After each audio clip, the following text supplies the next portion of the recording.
The upward spiral of creativity. Your creativity can't grow unless you allow your ability to connect to love, nourishment, and support grow.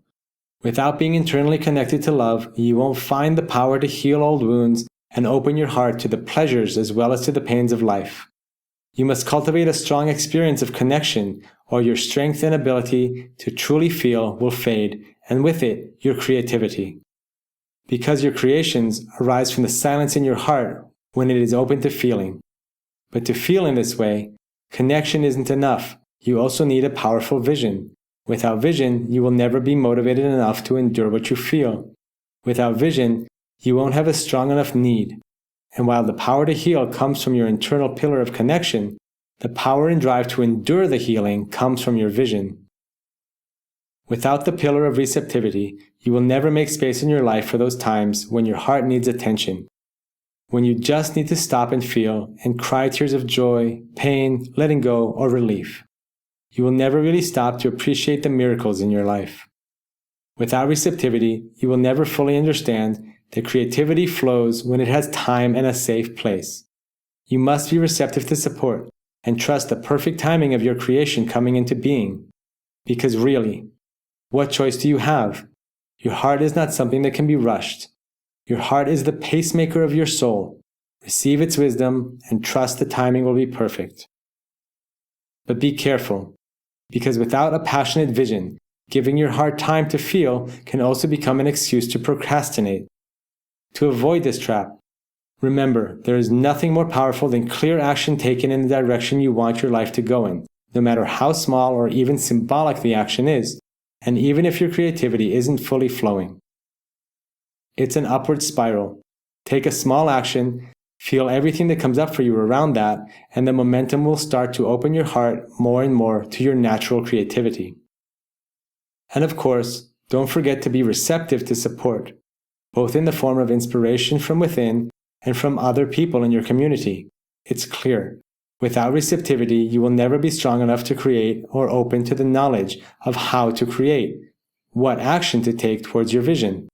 You will also never be able to find the inner strength needed to push the boulder of your vision up the hill and attain your creation.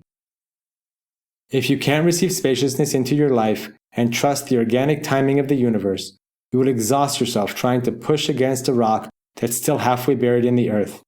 If you are constantly racing the clock, you will miss the cues and the signposts, not to mention the view, and you will never relax enough to enjoy the ride. And if you don't enjoy the ride, you will never be able to teach others to enjoy their ride, and you will never help create something that actually nourishes the world. Because if you are not nourished, you can't create something nourishing. If you are not receptive and trusting, you can't create a community of co-creative, safe, and reliable adults with vision. A community that can create a movement that changes the world as we know it, or changes your neighborhood, or changes your family, or changes your own ability to be happy. If your heart won't trust and receive, you can't connect, and you can't deepen into your vision. And if you can't deepen into your vision, you can't create. When your heart can trust and receive in this way, your creativity can flow honestly and with pure emotion, the kind of emotion that inspires others, not the timid whispers that come from a heart that won't feel or take a stand. When your creation is informed by your ability to feel, that's when you make other people feel. When you do things your way, that's when you become an empathic leader. When you try to connect solely from an intellectual understanding of something, people call bullshit faster than they can press the back button on their browser. Real connection to other people can only take place when your heart is open to feeling them, and when your mind isn't getting lost in your fears about what they think, or feeling guilty about how terrible your own confidence and openness might make them feel. When you create from a place of strong vision, your heart says something. It says something important. It creates dialogue, maybe even controversy. It moves people to act, and it moves them out of their unmotivated slumber. It inspires. Without an experience of connection within yourself, you will be too afraid of creating in this way. And without a vision for yourself, even a small one, you probably won't take action. So if you are stuck, you should take action no matter how faltering or doubtful the action is, and no matter how many mistakes you make or think you are going to make. It is only by taking action that you will fine-tune your vision and begin to comprehend the long-term pathway to attaining it through your open and creative heart. Journaling prompt. How are you going to utilize the 3 pillars of vision, connection, and receptivity to build your pillar of creativity?